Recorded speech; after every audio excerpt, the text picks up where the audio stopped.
अब अर्जुन कहते हैं कि देखो, मुझ निहत्थे को भले ही ये हथियार वाले धृतराष्ट्र के पुत्र कौरव मार भी देंगे, क्योंकि इनकी तो बुद्धि पाप ने हर ली है, ये तो देख नहीं पा रहे कुटुंब नाश को, तो भी मैं युद्ध करने के लिए तैयार नहीं हूं।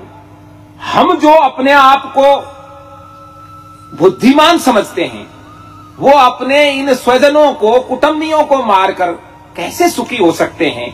हालांकि इनकी तो बुद्धि हर रखी है, इनको तो इसका ज्ञान नहीं है, पर आप और मैं दोनों समझदार हैं, हमको इस पर सोचना चाहिए। देखो, आज सारा देश का क्षत्रिय यहां लड़ने के लिए खड़ा हुआ है और ये सब शस्त्र हाथ में लेकर एक दूसरे को मारने के लिए उद्यत है। तो भगवान, क्या युद्ध में ये सब मर जाएंगे? तो कृष्ण ने कहा, भाई युद्ध हो रहा है, कोई फूल थोड़ी बस रहे, मरेंगे ही, और क्या होगा? तो बोले, तो सारे ही मर जाएंगे। बोले, हाँ सारे मरेंगे।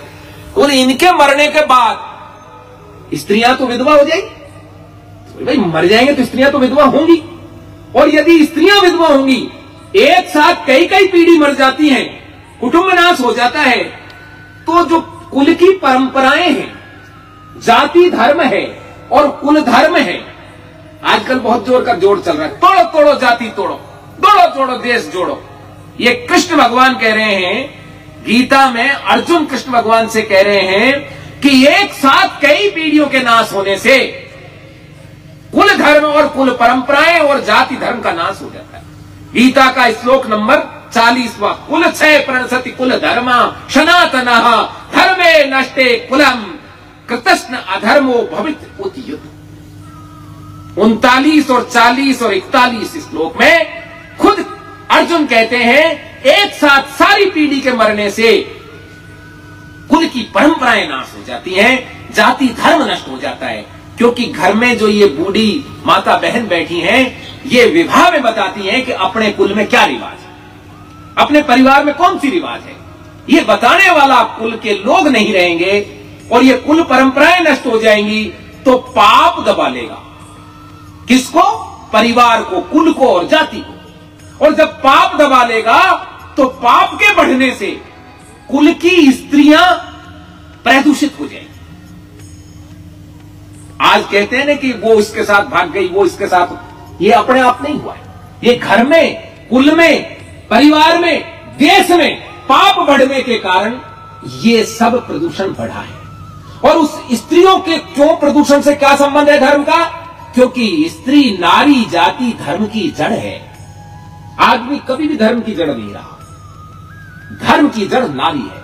आपके घर में दिया बत्ती होती है, हाथ खड़ा करके बताओ कौन सा पुरुष करता है? आदमी करते हैं या औरत करती है? औरत करती है ना, स्त्री करती है। आदमी को तो पता ही नहीं कि संध्या कब होती है, कौन से दिन एकादशी है, कौन से दिन पूर्णिमा है। आदमियों को पता होता है या स्त्रियों को पता होता है? स्त्रियों को पता होता है। कब किसको खाने के लिए क्या चाहिए, किसको पता होता है?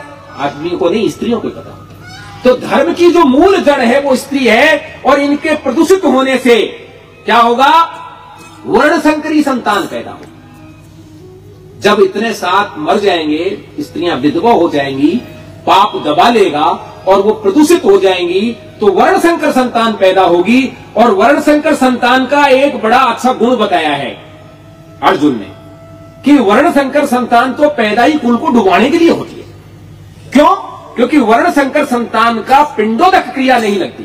पिंडोदक क्रिया क्या है? श्राद्ध होते हैं ना अपने, उसमें पानी देते हैं ना, पितरों को जल देते हैं, और जल की और पितरों की ये जो क्रिया है, इसको पिंडोदक क्रिया कहते हैं, पिंडदान करते हैं। ये कभी भी वर्ण संकर का नहीं लगता, ये अपने औरस पुत्र का ही लगता है। अपने वर्ण में जन्मे माता पिताओं के पुत्र का ही उनको ये पिंडदान लगता है, वर्ण संकर से नहीं लगता। अर्जुन कहते हैं इससे एक और दिक्कत होगी, जो महानतम पूर्वज हमारे पहले सदगति को प्राप्त हो चुके हैं, वर्ण संकर संतान के कारण पिंडोदक क्रिया के बंद होने से, पिंडोदक क्रिया बंद होगी तो श्राद्ध बंद होगा, श्राद्ध बंद होगा मतलब श्रद्धा बंद होगी, श्रद्धा मतलब पुण्यतिथियां बंद होगी, उनको याद करना बंद करेंगे तो उनका सुयश भी खत्म हो जाएगा और लोग उनको पूजेंगे नहीं, उनको याद नहीं करेंगे। कई राजा महाराजा ऐसे हैं जिनको उनके वंशजों ने पूजना बंद कर दिया। कारण यह है, उनको पूजना बंद करने से आज उनकी कईयों की जातियां बदल गई। लोग जानते नहीं है कि वो किस जाति के और कुल के हैं, क्योंकि उनके वंश में नाजोगा संतान पैदा होने से, ये वर्णसंकरी संतान पैदा होने से पिंडोदक क्रिया बंद हो गई। इस पिंडोदक क्रिया के बंद होने से कुल धर्म और जाति धर्म नष्ट हो जाएगा, ऐसा अर्जुन कहते हैं। और इस वर्ण संकर के कारण जो कुल धर्म नष्ट होगा, इससे जाति धर्म नष्ट होगा, कुल धर्म नष्ट होगा, जो सनातन है। जाति धर्म और कुल धर्म सनातन है, यह गीता ऐसा कहती है। और इसके नष्ट हो जाने से इस सब का पाप किसको लगेगा? हमको लगेगा, क्योंकि हम इस युद्ध को कर रहे हैं। इसलिए वासुदेव श्री कृष्ण मुझ शस्त्र रहित को, भले ही ये शस्त्र रखने वाले धृतराष्ट्र के पुत्र मार दें, मैं नहीं लड़ूंगा। और उन्होंने धनुष सहित बाण छोड़ करके आराम से बैठ गए कि भाई अपना कोई लड़ने का काम नहीं। कहते हैं संजय ऐसा कहकर धनुष बाण सहित, धनुष को बाण सहित छोड़कर अर्जुन रथ के पीछे के हिस्से में बैठ गए। न योतस्याम, मैं युद्ध नहीं।